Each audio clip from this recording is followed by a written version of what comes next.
What is up, guys? Zach Ginn here, and welcome to our real estate investing, wholesaling, sales webinar training today. I'm pretty excited about this. I'm jacked up, ready to go and teach you guys wholesaling real estate acquisitions absolutely for free.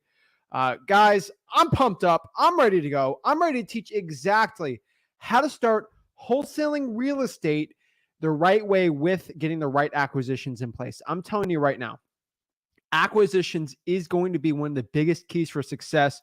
Everybody knows we did a lot of talking about marketing, and I feel like with all those marketing skills you're learning at freewholesaling.com and every other tool we're giving you out for free, I feel like it is time for us to teach you guys exactly the correct way to close these deals. That's why I'm calling it kind of like a guru webinar type thing of exactly how to actually go out here and close your deals absolutely for free. And I'm telling you, this is like a $4,000 like seminar. You're walking in. This is like the little webinar. You know, you paid the $3,000 guru mentorship thing, and now you're in. So pretty fun, pretty excited, guys. I'm going to teach you exactly REI sales training. This is the same exact information they charge thousands and thousands of dollars for. They kind of just use the Sandler training model, and they just kind of throw that in there. But I'm going to teach you guys exactly how to close your deals today in our acquisitions training. I'm ready to go.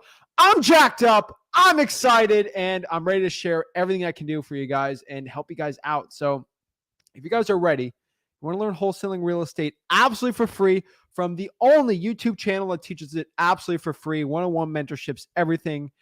Guys, you need to smash that like button and subscribe. I don't know what you guys are missing, but smash that like button and subscribe. That is the best way to learn wholesaling real estate, is by smashing that like button and subscribing and getting it going. So here's the thing. I see you guys yawning. I see you guys trying to go to sleep here before I teach exactly how to close these deals. So can I like you guys just get out of bed. Like, get out of bed and go. And that's the only thing I can tell you. So cue the intro. Let's get it going. Let's learn wholesaling absolutely for free. Match my energy. Woo!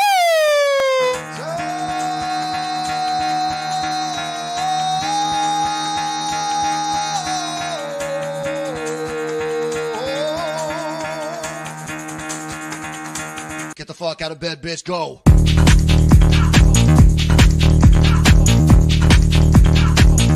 Get up, and get the guy go.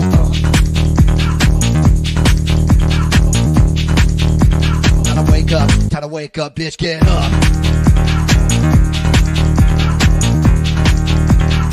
Get up. Get up.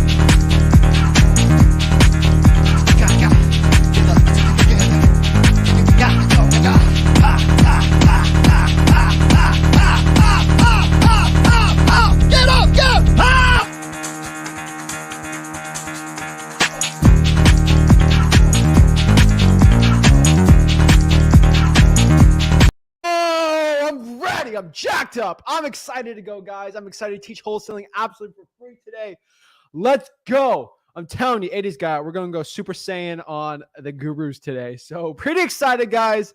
I'm jacked up. I'm ready to go to teach you acquisitions absolutely for free. I'm pumped up. I'm ready to go here. So guys, if you're ready, smash the like button and subscribe, and let's get into acquisitions. I'm excited, guys, because I feel like we talk about marketing all the time, and I truly believe marketing is probably one of the most important things. But the problem is, of course, you need to close. And the thing I've said yesterday, where in elite marketing and decent acquisitions will always beat somebody who is terrible marketing and elite marketing and okay acquisitions is way better than bad marketing and elite acquisition. So what if you can get, I'm telling you, this is what I do in my business. What if you can have elite marketing and then elite acquisitions? Woo! That's like game over right there, right? Like, that's what I'm trying to share with you guys. So obviously I can't make you an elite acquisitions person or marketer just by talking about it. It does take action for you and practice. And the best practice is obviously talking to sellers and, just getting those reps in.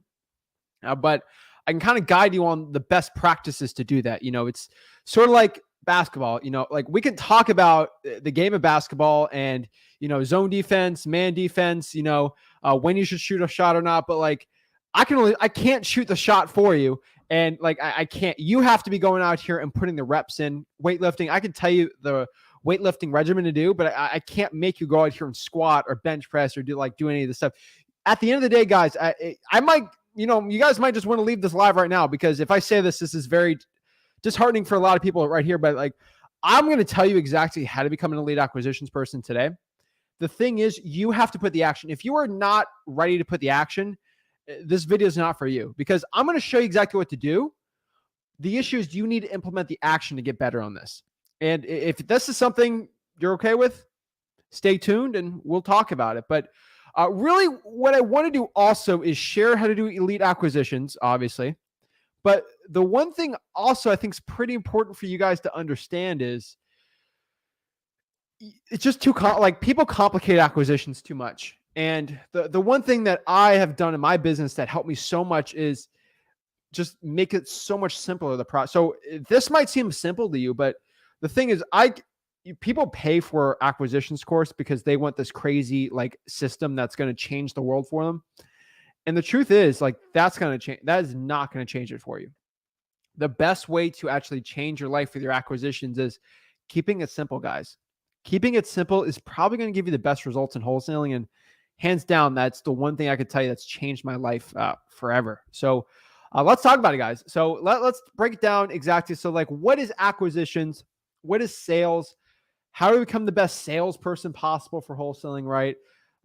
How can I actually start becoming a lead at this and actually start changing my life with acquisitions? So the first question about real estate investing sales or acquisitions for wholesaling is what is it? And in the truest form, from hiring people, having so many employees for acquisitions, training people, currently dealing with acquisitions people, virtually multiple businesses, I can sum up acquisitions in one sentence. It's way more complicated than that. I promise you, there's a lot more to it. Of course, wholesaling is kind of simple the way you can look at it. But again, you sort of have to understand that you have to make it simple, but understand there is steps to it. So in one sentence, what is acquisitions? It is the art of signing contracts to buy real estate. At the end of the day, for wholesaling real estate, that's what you're doing. You're just getting contracts signed. There's a lot of rapport. There's a lot of offering, right? Getting MAO, qualifying, report. I get it. There's so much more to that. But I feel like at the end of the day, people think you have to be this slick salesperson. And that's what you have to be. You have to be the person that gets contracts signed for good prices. That is what your goal here for acquisition is going to be. And we're going to be showing you exactly how to do that goal. It's hey, how do you shoot a three-pointer? The goal of today's, practice is to shoot a three-pointer. Pretty easy to say. The execution's a lot harder. Or how to squat 400 pounds. That's pretty daunting, but it seems simple to squat. No, there's a lot of stuff into it. So let's break it down exactly. So I'd like to simplify this business. I like to put in stages because Rick has this quote. I love this quote. And how do you eat an elephant? One bite at a time, right? You're just not going to eat the whole thing in one day. I'm not trying to eat elephants, but how do you right? It's step by step, and that's how I truly look at it. How do you master acquisitions?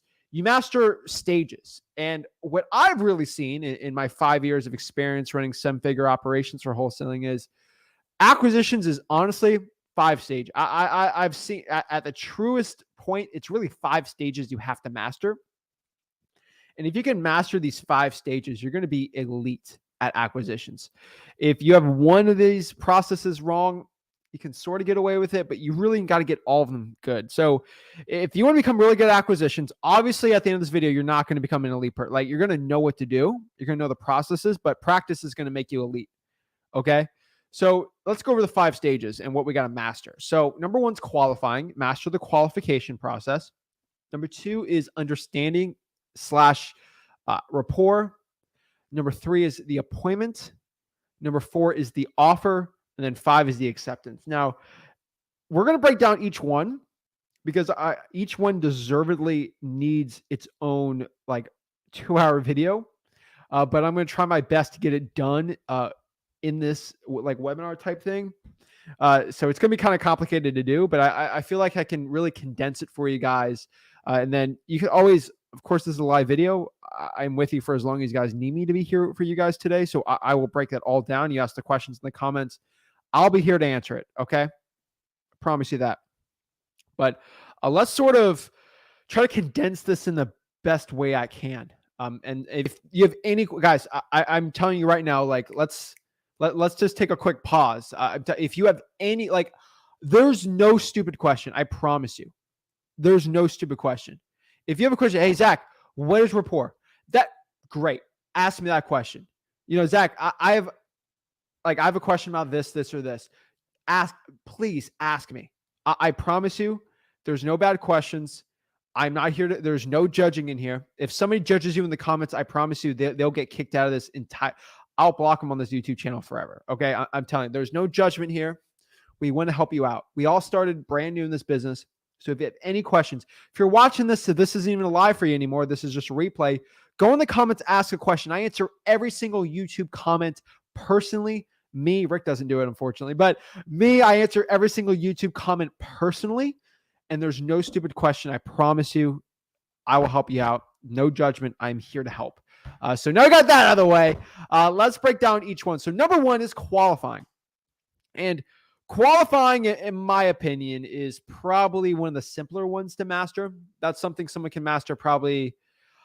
It takes experience to master this, but what I can tell you is it does take experience, but you can really understand 95% of it without experience. It's that extra 5%, what I can tell you. So what I can tell you off the bat with my experience, because I was working 14, 15-hour days, not 16, but like kind of 15-hour days in wholesaling, especially the first 2 years.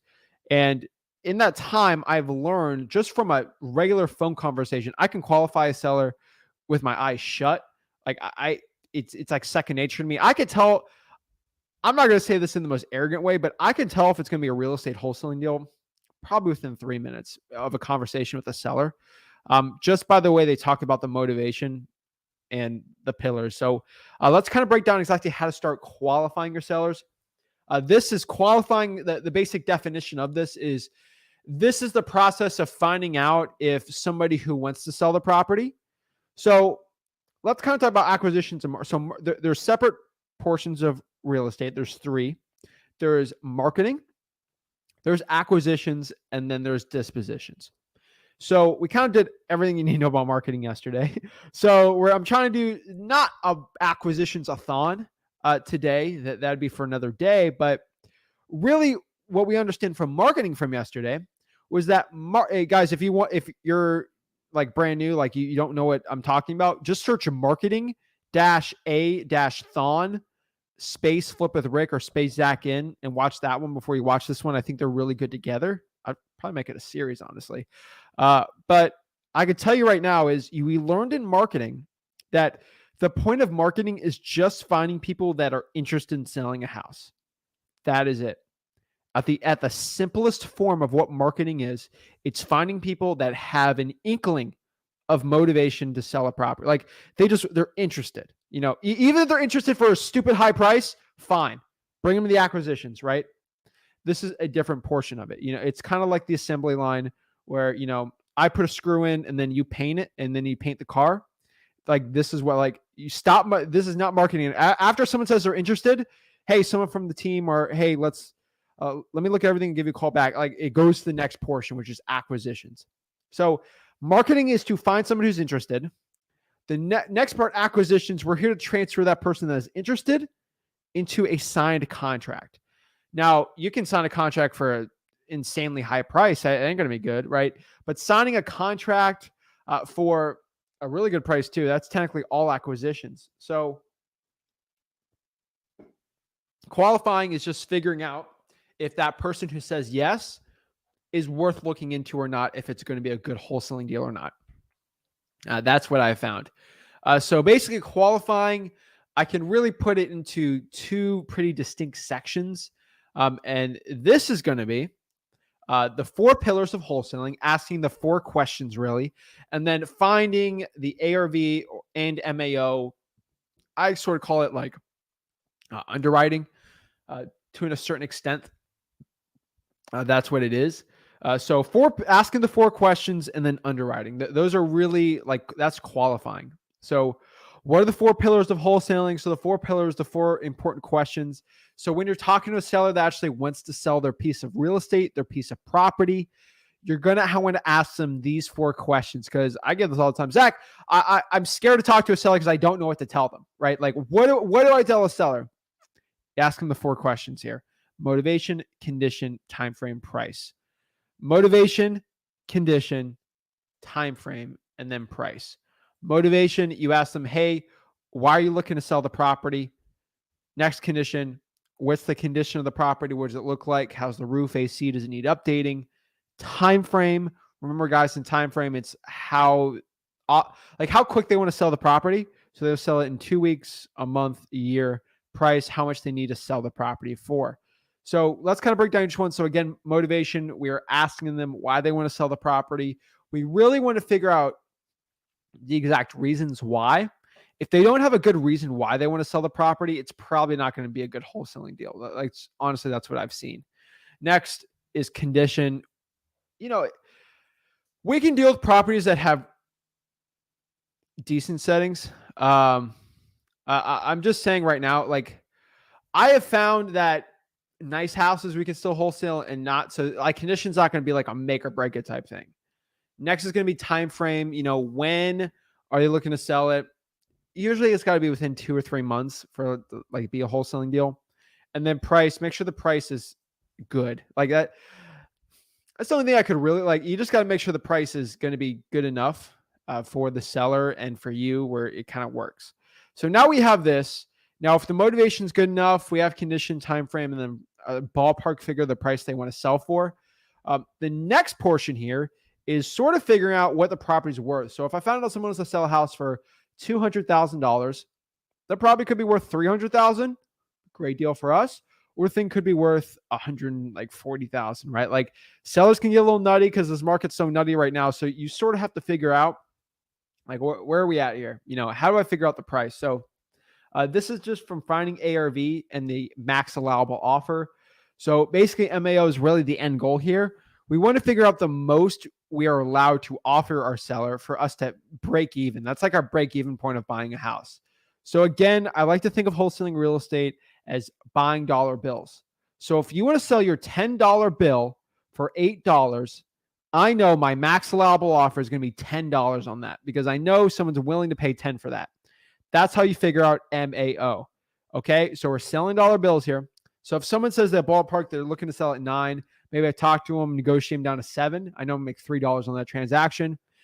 A dollar bill is replaced with a house here. So a dollar bill, it's kind of easy, like what the price is. We got to use the house. We got to figure out ARV and MAO to figure out what the property is worth. So how do you find the ARV, MAO? First, we're going to look for comps, aka comparables. We're going to look for comparable properties that recently sold that matches the house. This is going to be similar properties built in the same year, usually within 10 years, square footage plus or minus 200, same subdivision. We're going to look at properties that recently sold and same bed and bathroom. So if we're seeing other 3-bedroom, 2 bathrooms that are 1,000 square feet selling for this price, we can figure out, the price per square foot. So that's where we're going to figure out the ARV. So ARV really is going to be the after repair value. The best way I can explain this is figuring out what the property is going to sell for at its best day. Like, at the best price possible, we got to figure out what the property is going to be selling for.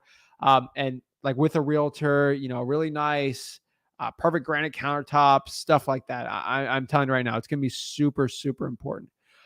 So now how do you find MAO?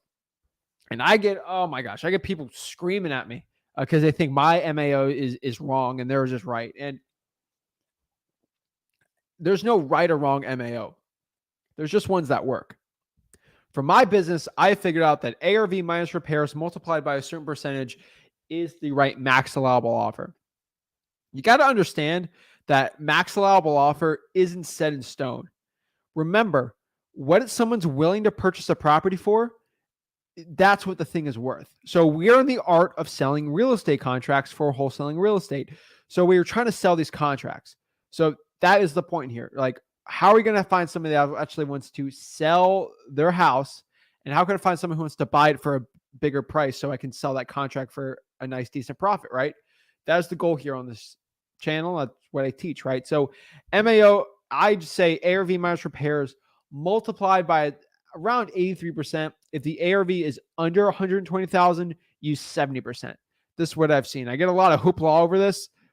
You can say whatever way you want, but this is the formula that I found is the best. There's no one perfect one size fits all formula, but that's been the best one I can see. Next here is understanding and rapport. This one's a little more complicated for people to understand. It took me a while to learn it too. Is how do you build, like, what's understanding rapport? Understanding rapport is basically building trust, a mutual understanding of each other, and both of y'all's goals for dealing with each other, and building rapport. The point of the understanding rapport part of acquisitions is connecting with the seller. This is going to be probably the most important part. This is you showing empathy, not sympathy, empathy. There's a huge difference between empathy and sympathy.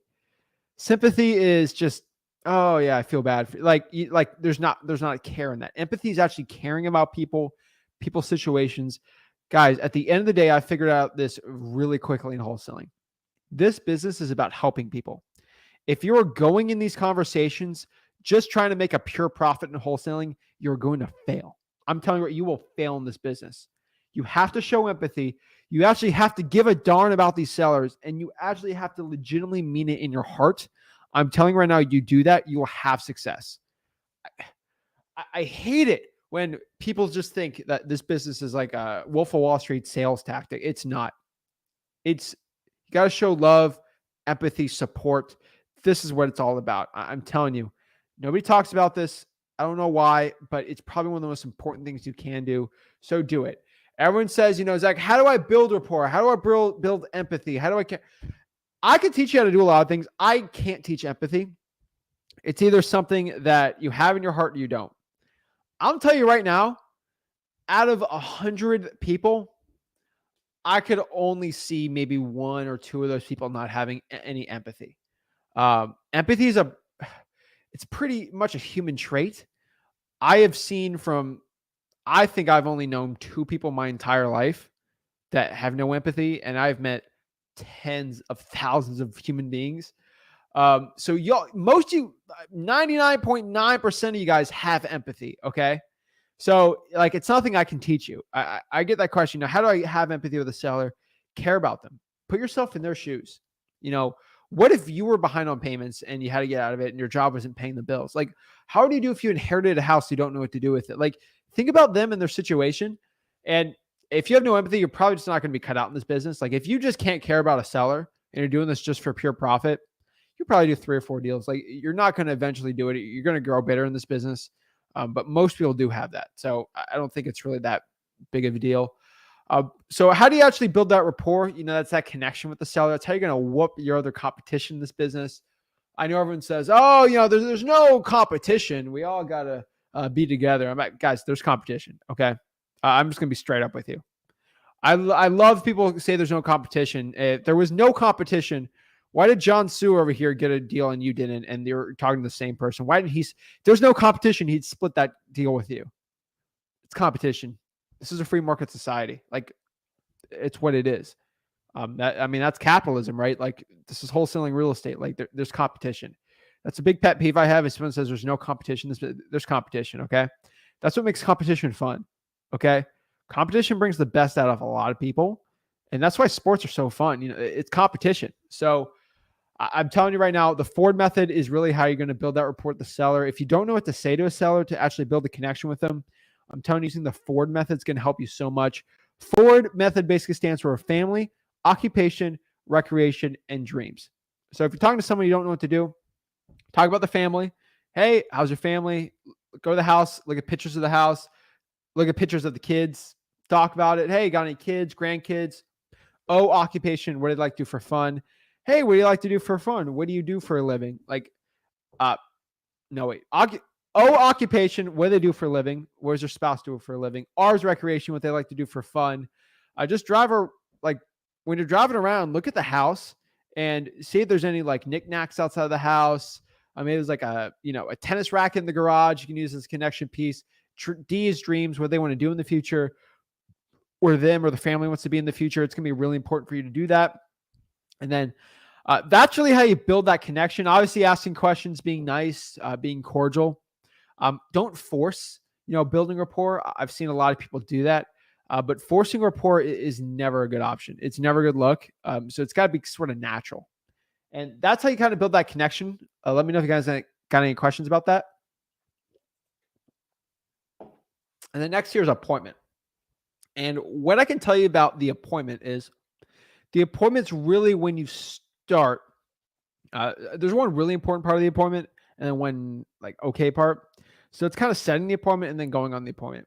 The appointment's really not that complicated. All you really got to do is go around the house, look at it, talk to the seller, and then, you get into the offer after. It's the appointment part's, it's generally simple.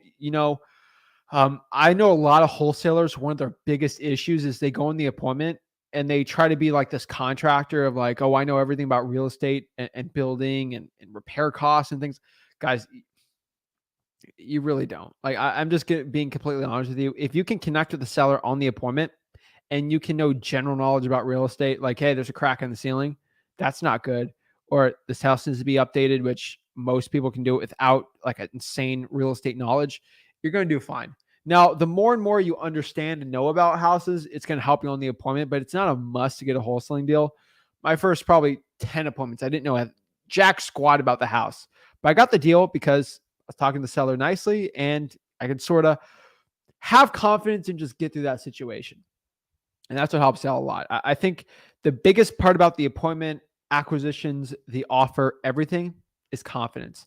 And you're going to hear me scream about this for the rest of my life, probably for wholesaling, but confidence is going to be probably the biggest key to your success when it comes to closing deals. If you want to close more deals, start being more confident. Confidence comes from within. And I can tell you right now, if you do not have confidence, if you do not sound confident when you're talking to a seller, and confidence, people get this so misconstrued. They get this set I'm telling you, wholesale, this drives me crazy, but wholesalers, they get ego and being this big shot as confidence, and it's really not. People just misunderstand this so much, and it drives me so crazy, but confidence is not that. Confidence is just being assertive and having a full understanding and assertiveness in your heart that you can actually go out here and do a certain task. That's what confidence is. You can be nervous and confident at the same time. People say that you can't have that. No, trust me. You can be confident and nervous. Promise you right now. Confidence really comes from two things I've seen also. It's, first of all, people lack confidence because they're scared of the future if you go do a certain task. I'm going to go out here, try to do a deal, right? You're going to be super nervous going because you're like, what if? Well, what? I'm not confident in cold calling because I'm nervous of what happens if someone curses me out. If you know that in cold calling, someone might curse you out, but you just hang the phone up, you probably have more confidence. Lack of confidence also is not knowing what to do. Confidence, or if someone gives me a question I don't know, just remember hey, that's a great question. I can have my partner come back and answer that for you. I'm probably gonna have to think about that. Be perfect. Just have an understanding yourself and your heart that you can actually help these sellers out by just talking to them, giving them an offer. That's what they just want to offer on the property 9 times out of 10. And that's what you're here to do. Give an offer on the property. So the confidence should be there. The best way to build confidence obviously is through experience, but that's what I've seen. So appointments, first step of it obviously is going to be setting the appointment. We're going to be doing this in person or virtually. What I've personally seen is sending the appointment in person is probably going to give you the best chance of success. Doing it virtually is okay. You're just going to get less money just because you can't build the same rapport in person than you do over the phone or do a telephone thing. Now, I've closed plenty of virtual deals. Same confidence applies. The only issue I would probably say is just that rapport piece, obviously. But I'm telling you, major key of success right now is having confidence. It all comes down to confidence for acquisitions. So let's sort of talk about the most important thing in the appointment stage. This is a major key alert. My DJ Khaled, major key alert is you have to set the stage. I'm going to say this one more time, no, two more times. I got to say it 3 times because it's that important. Set the stage, set the stage. So I said set the stage 3 times because setting the stage on your appointment is probably going to be your make or break it of you getting burned out in your acquisitions or not. If you do not set the stage for your acquisition, you are 100% going to be burnt out. You're going to be going on appointments that are wasting your time, and you are going to get destroyed by your competition if you do not set the stage. Nobody ever talked about this until I started in YouTube. Like, I don't know why. Uh, I started the same time as Rick together on Flip of the Rick. So it's like, right? Like, no one's talking about it before he's gotten the scene here. I don't know why, because these gurus don't actually do deals. But you need to set the stage with your seller. And again, what is setting the stage? Before you go on the appointment, you're going to call the seller and say, "Hey, Mr. Seller, before I actually go on the property and look at it with you, I need to have a quick agreement with you." What's that agreement? I need to both agree so we don't waste each other's time, that you are ready to make a yes or no decision on selling the property that instant when I'm there. Are you willing to make a decision when I'm there to sell the property of a yes or no decision? Blank. Don't say a word. Your seller's going to think about it for like 10 seconds and they're going to say yes. If they say no, no problem, Mr. Seller. That's fine. I want you to think about it. But before I go meet you at the property or give you an offer on the property, please, I need a yes or no decision. That's it. Because the worst thing you can do when you give an offer on somebody is having a maybe. This is why you have to set the stage. The worst thing ever is when you go out here and you drive like an hour to the appointments, and then you drive that hour, and then the seller's like, $100,000 offer. I'll think about it. I'll get back to you in like a week. Oh, Johnny over here, he offered me 97, but like I was ready to make a decision that day and I was ready to go. Like, that's how you lose out on these deals. I'm telling you right now, it sucks to do. You do not want to be losing out to somebody else on a deal. So this is why you have to set the stage. Next thing here is the offer. And the offer is going to be super important here because this is really like the closing part, the quote unquote closers only type thing. Coffee's for closers. How do you get the coffee? You have to give the offer out the right way and actually get that offer accepted. So you're going through the appointment, you're talking to the seller, you're walking through the house, and then you're ready to make the decision. You walk up, say, "Hey, Mr. Seller, are you ready to make a decision? Yes or no?" They say yes. You walk through, you talk. That seller has to give you a yes or no decision. So you're good to go. You have your MAO. You know the property, the most you can offer is $100,000 on the property. A cash buyer will give you $100,000 for that piece of real estate. So this is a $100,000 bill you're looking at. You want to buy this $100,000 bill for $80,000, $70,000. That's the importance of MAO and calculating the max allowable offer. So at the end of the day, you're walking through, you both sit down, and you're ready to get to the offer, the close here. I think it's really important when you're doing an in-person appointment that you do not have a contract. You don't have anything near you. You don't have any of it. What you do have, though, I'm telling you right now, this is going to be super important, is the confidence in yourself that you can actually go out here and get the deal done. I cannot tell you right now, having the offer in place is going to be super important. It's essential in this business for you. But what I can tell you is the offer. So let's kind of go over the script of what you should be offering these sellers. I'm telling you right now, the offer script is this. So you ready? You're sitting down with the seller and you're ready to do this. So this is going to be your offer script. Are you ready? Take your notes. Do the same thing you're doing virtual wholesaling, but this is it. "Hey, Mr. Seller, really appreciate you looking at the house here. I know you said you wanted to sell the property because you want to go move to Idaho, and Idaho is a great place. A little cold, like you're going to put some rapport in that when you're obviously doing your offer. But I know you want to move to rapport. I know you want to move to Idaho. I know it's super cold there. I don't understand why, but I get it. Your family's there. It makes sense. So after looking at everything, you gave me a ballpark figure around $110,000 to sell the property, right? And Mr. Seller, unfortunately, after looking at it, it's going to need a little more work, and then you're going to insert the condition issues. It needs new flooring. I'm probably my team's probably going to have to update it. Me and my partner, we're going to do this, and this. Obviously, whatever you see at the house, insert that in. Based on this, I don't think I can do that $110,000 offer. I mean, at the end of the day, if me and my partner are going to buy this property from you, we can close in about 30 days. We give you all cash. You can move to Idaho. How much do you really need to sell the property for here? You go blank and you let them talk. That is going to be your offer. I cannot stress this enough. You have to make sure you don't say a word right after they say that. Like after you say that, do not say a word. Let them speak. After they're done speaking, boom. They're either going to say, 80,000, 90,000, or say, I'm still firm at my 110, right?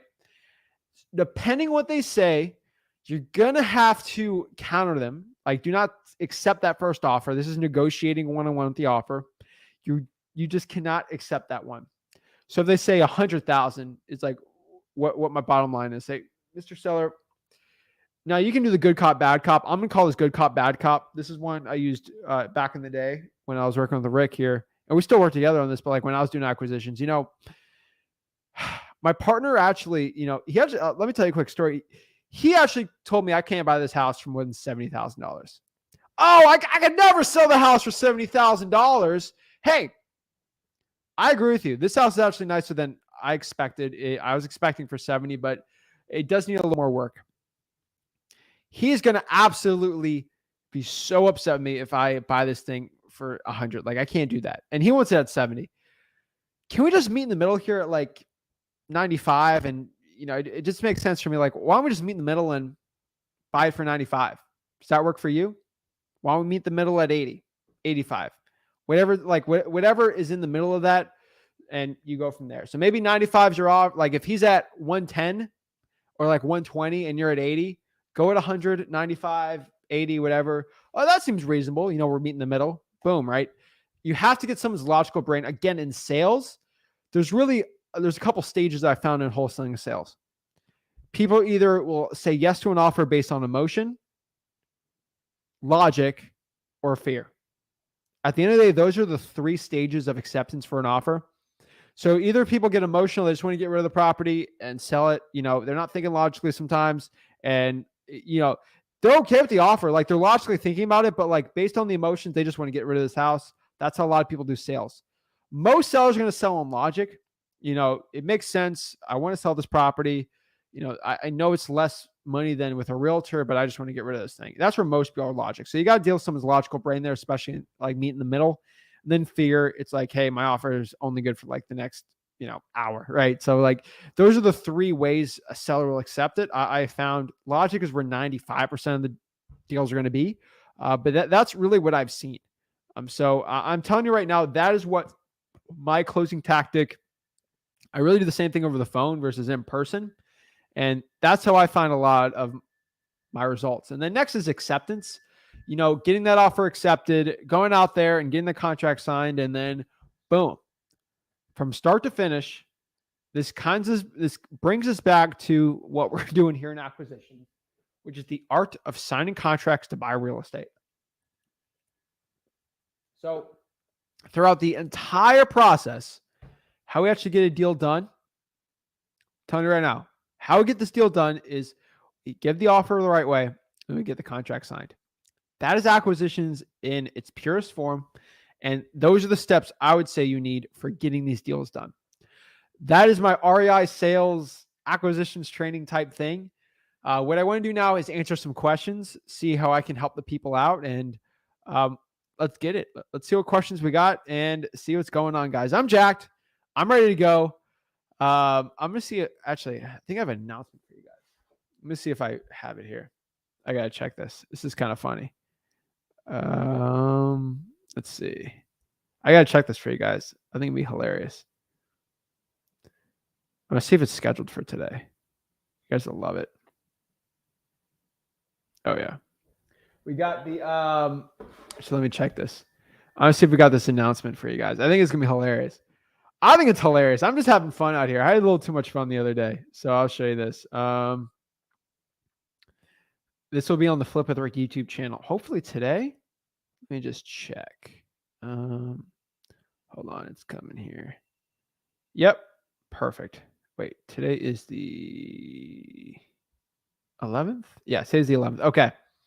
So let me just check the YouTube. It's being perfect. Okay. So it is actually being scheduled for 8 o'clock. So this is actually kind of funny. All right, this is kind of fun. Okay. So we're going to put this. Okay. So just letting you know, guys, at 8 p.m., I will be releasing a, oh my gosh, I can't even believe I did this, but I just had this to be fun. 8 o'clock today on the YouTube channel, where I'm releasing a wholesaling real estate rap video of me. So I think it'd be funny. I think it's like 20, 30 seconds, but I think you guys will like it. So that'll be at 8 p.m. It's basically a guru diss track. That diss track. It's basically Tupac hit him up for gurus. That's the only way I could really describe it. It's not as good, obviously, but I just stay tuned for 8 o'clock on the Flip with Rick YouTube channel. That's gonna be a fun one. Oh my gosh, I'm having too much fun doing these YouTube shorts. So I was like, let's test it out. It's gonna be an interesting one. But guys, I gotta have fun. Like I do this to have fun. I don't do this for the money. So I see what I got. I think it'll be hilarious. But I had to make a diss track. The greats of all time. Drake had his great diss track. Tupac, Biggie had his great diss track. It's not like it's really what my diss track. I made a diss track for the Gurus, so it'll be great. So, oh my gosh, I don't even want to get into it right now, but I'll talk about it later. Let's see it. What's up, Justin? How are you? I made it. Hey, how's it going? How's it going, bro? With the fresh Dragon Ball Z shirt. Oh, appreciate that. Love it, guys. Thank you. I appreciate it. Good afternoon. Good afternoon. How are you? Jason says, it's been 2 weeks of cold calling and texting without a lead. I need motivation. Okay. So if you need motivation for cold calling, here's the thing. Like if you're looking for motivation, I don't think I'm the guy for it. The best motivation you're going to have in wholesaling real estate is your own struggles and your own why. There's nothing to be more powerful than that. I tell you right now, I can get you jacked up for the next 50 seconds of how to get going in cold calling and start doing it. But the real question of your motivation is going to be why you're doing this business. You got no money? Good. Get cold calling. Change your life. Prove that everyone wrong that said you couldn't do this in this business or you actually can't make it in life. I'm telling you, when I started cold calling by myself, I had those demons on my shoulder. I had that chip on my shoulder of all these people that said I wouldn't be anywhere in life. I've had these managers at the grocery store talk smack about me. Oh yeah, I can never be this. Fun fact, I was actually never allowed to be a grocery clerk, like the person that does the stock the shelves, because I wasn't customer service friendly enough. I was told that. I had to be a bag boy. I was told a lot of things. And that was definitely a big chip on my shoulder. And a lot of people in life said I couldn't do something, and I'm the type of person, you say I can't do something, I'm going to do it. And, that was a big chip on my shoulder. Being at where I'm at, $300 in my bank account, like basically no money. I wanted to change my life. I want to actually start changing, because the biggest motivation for me is like not working that 9 to 5 the rest of my life. I've seen it. I've seen how much it sucks. I've seen how terrible it is. That has to be motivation enough. Changing your life right now. If you want it, you'll do it. The only motivation I could tell you about cold calling is your want to cold call and your fear of where you're going to be if you don't cold call has to be greater than your want of cold calling. So you might have no motivation for it because your need to get out of the current situation you're at right now is probably not high enough. Until your need to be in the next situation, your want to get out of a situation is high enough versus your want to do something, you'll never change. Hey, Zach, people are on the Flip with Rick channel waiting for the live. If y'all can send them here. Awesome. Super Saiyan mode. I appreciate that, Eddie. Let's go. Callie in the house. What is up?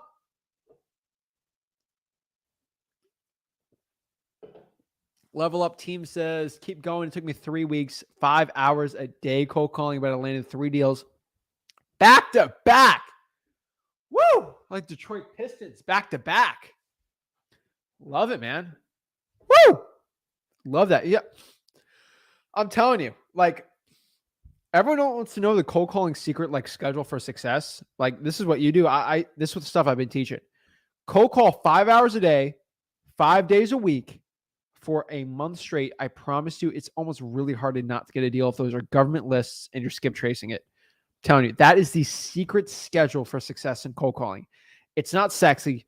It's not the most fun list to be, it's not the most fun schedule to be doing, but I'm telling you, it gets results. And ultimately, at the end of the day, if you want results for wholesaling, for cold calling, that's the schedule.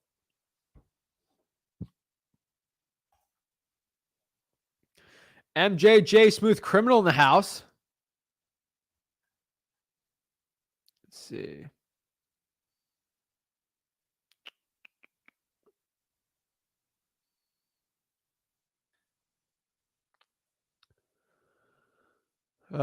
Zach, I'm working on a FISBO and the seller wants 1% EMD of 73,000 purchase price. How can I get lowered to 100, 300?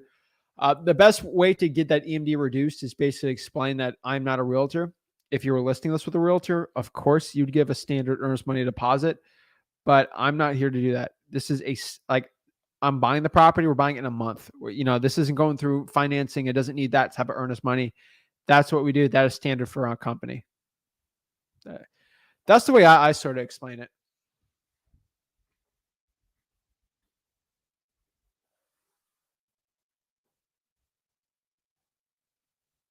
All righty.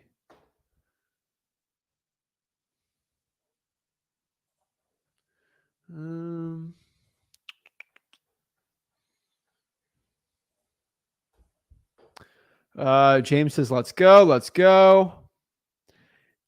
What's up, MJJ? Jeremy says, took me almost a year for my first deal. Wow. That's a long time. Good perseverance. Let's get it. What's up? It's Destiny says, hey, I had a question. So when you have a property under contract and you're ready to give the contract to the buyer, do you give the buyer both contracts or just the assignment of contract? That's a really good one. You give the buyer just the assignment of contract and the purchase and sale. So they have to agree on the terms of the assignment of contract first. And if they agree to that, they don't have to sign it. But if they agree to those terms, then you show them. Remember, you have to show both of them because you are selling that contract. They have to see the contract. It's like me buying a house. I want to look at the house. Me buying a car. I got to test drive the car, right? You could have wrote some stupid stuff in there like seller agrees to take the roof with them. Like you could have wrote that in the thing, and someone would just have to assign it without seeing that. They're obviously going to have to see it, but they're going to actually have to agree on the terms for that to happen. Data is key. What is up? Some people say just the assignment. Just show the assignment first, and if they're okay with that, then you send the contract. And plus, in the assignment, you're pretty much upfront what your fee is going to be, so they kind of know what your purchase price is going to be. It's just confirming the contract's good. I've seen people scribble out the purchase price too. I've seen it all. Troy by Playboy says, I closed my $40,000 in deals this month, average $5K. What should I do to increase profit margin? Bro, Troy, $40K in a month is nothing to scoff at. Congrats. How do you increase your profit margin? Acquisitions, rapport. I'm telling you, if you implement speed and rapport and you spend more time with your seller talking about the issues, you're going to get better profit margins. The way to get better profit margins is that, and also getting better tier cash buyers. That's just getting more cash buyers. Facebook groups, it's all on freewholesaling.com. The live session yesterday was everything. That's awesome. Appreciate that, Tila. Thanks, Josh. Hey, Zach, side question. What is the name of the DJ at the beginning? Dude's name's Mark. He's an interesting dude. Good job, Zach. Number 21, late but here. Awesome, Tina. What's the best service to use for a burner phone number? Google Voice, I found. Awesome info. I appreciate that. Love it. Love it. Let's see here.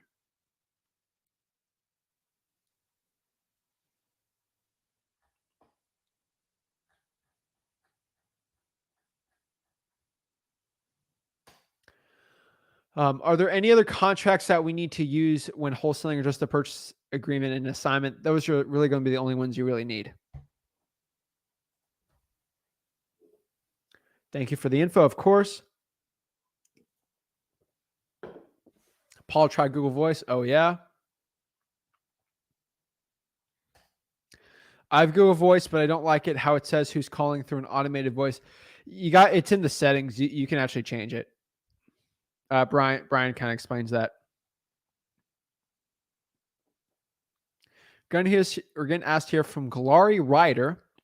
Does anybody in the USA want to drive for dollars? And I'll get the contract and do the communication, and we split it 50-50. I'm from Sweden. Hit them up. Michelle says, what's the best way to vet an investor-friendly title company in a virtual market?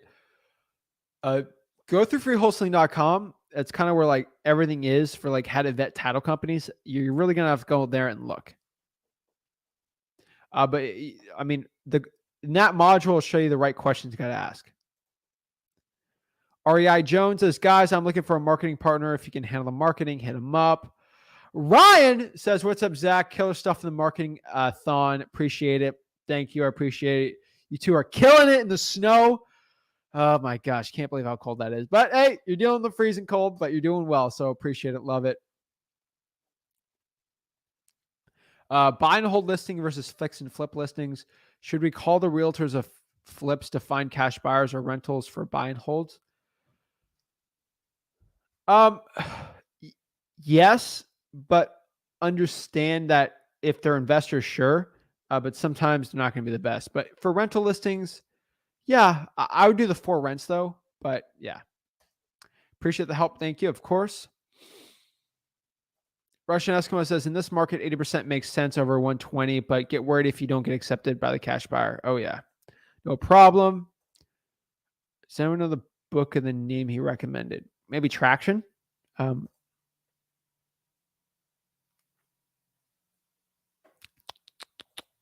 This is a good script. Good evening. Hope all is well. There is here regarding your listing for a fixed flip. I'm interested in the property and low background. On market stuff's like, it's okay. I'm not like the biggest fan of it. So just be careful with that.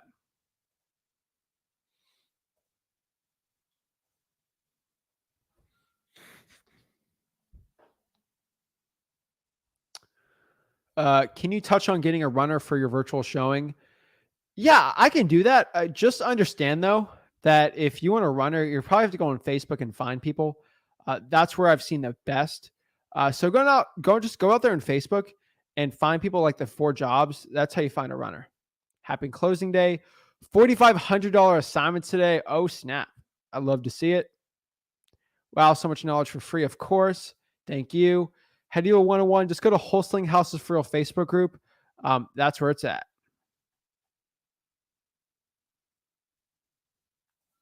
Are you still buying absentee owners list? Yes, from listrei.com. Let's see here. Oh, that's great. Kelly says, how do you present the agreement? I'm a little bit afraid that I don't know the exact meaning of a few words and the seller asked me about it. Go through the contract in freewholesaling.com. It'll show you exactly how to do it.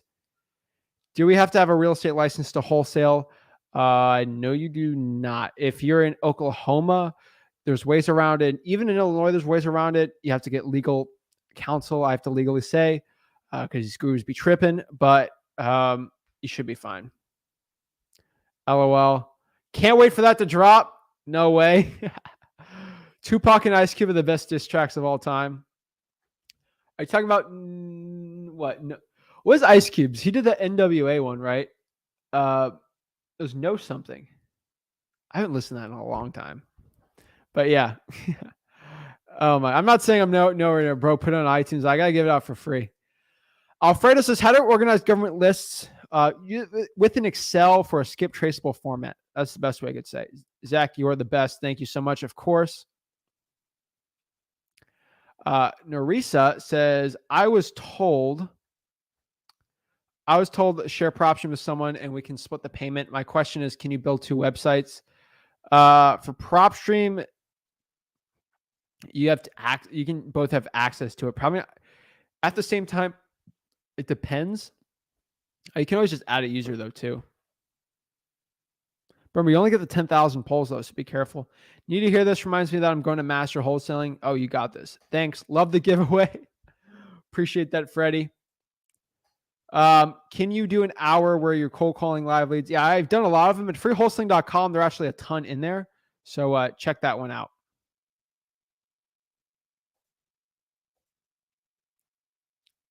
Do you get your earnest money back in wholesaling? Yes, you do.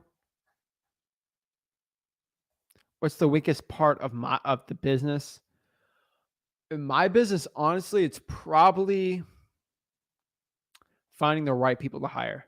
That's always the toughest one. Fire, thank you. Appreciate it. We got great people now, though.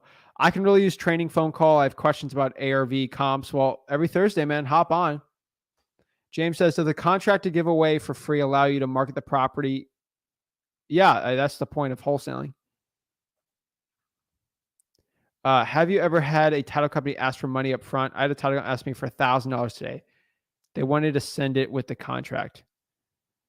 No. Maybe with an earnest money, but yeah, never.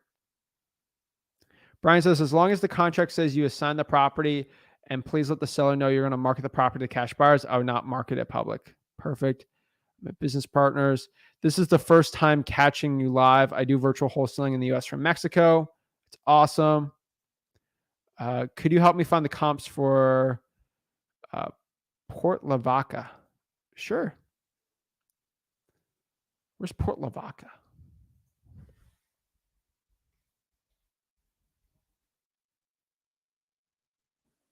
Port Lavaca is in Texas.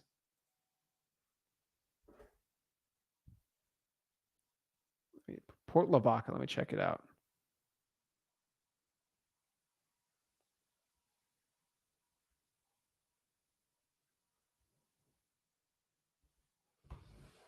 All righty. Smash it as usual. Appreciate that.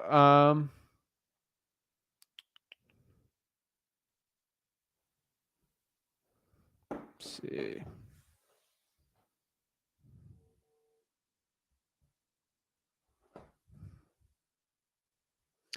Just tell the seller I know the property may work in the partner's portfolio. Let's see here. Zach, when you have both the agreement and the assignment signed, do you send them to the title company at the same time? No, you send the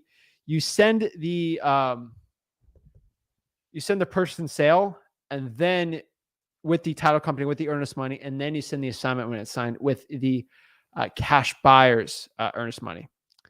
No Vaseline. Okay, no Vaseline. How come we don't see you at speaking events? Would love to see it because I'm not a guru.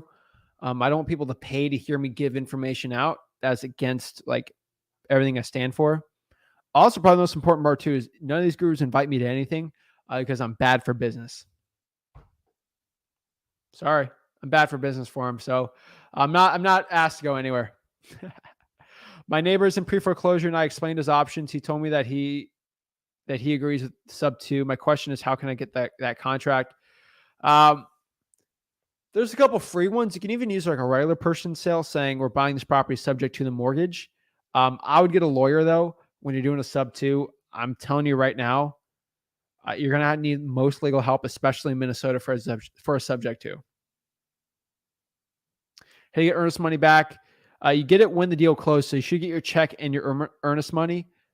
Call a title company and confirm that with them so they are on the same page with you.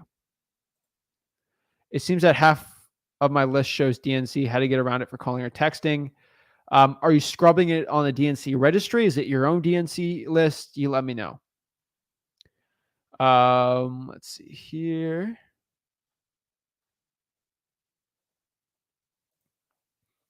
Do you know how to pull probate list in Cleveland? The best way to pull the Cleveland probate list would be in the Cuyahoga County one. That'd be what I'd say. Whatever county in Cleveland, the clerk of the court. What is a REI? REI stands for real estate investing. Do you email cash offer or letter of intent when follow up with a response, then send contract? No, I literally give them the contract. I never give a letter of intent. I just give them a contract. Oh, I'm going to give you an offer. I intend on give them the offer. Seriously. Jacob says, hey, I have a noob question.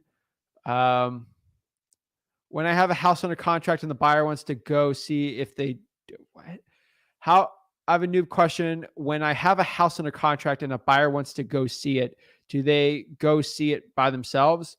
No, you see it with them. You have to walk them to the house, especially if the seller lives in the house. They haters. Oh yeah. This is the first time here. When are you and or Rick? So when are we live? We go live together on Thursdays. How do I get proof of funds for $1 to $2 million? Can't really help you too much on that one because you're going to have to find a lending partner that will do it. You just got to ask. Usually if you don't have $1 million, I don't recommend it. But you got to find a lending partner that will prove you up to that much. Are contacting realtors for cash buyers helpful? They are the one with best cash buyers ever. Yes, 100%. Thanks, Zach Ginn, for everything you do. Of course.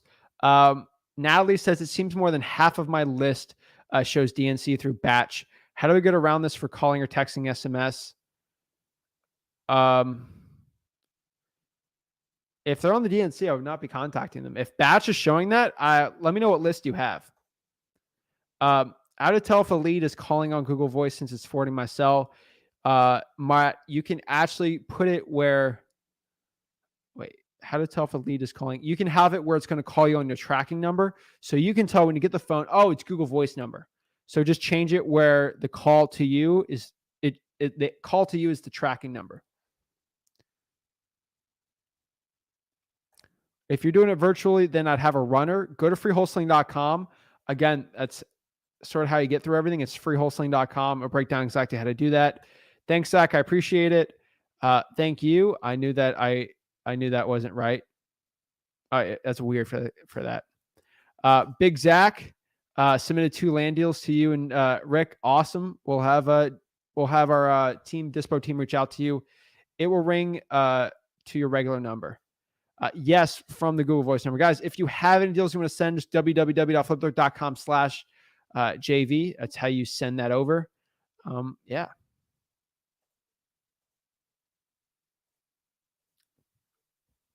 Change your name to Big Band Zach. That ain't gonna be my rap name, okay? I appreciate it, guys. So, guys, that is actually how you do REI sales and training. It looks like we got no more questions, so I appreciate it. If you guys need any help, please comment below. I'm here to help. Thank you so much. Get some confidence going in your wholesaling. I promise you it's going to help you out. See you guys soon. Have a blessed one. Thanks.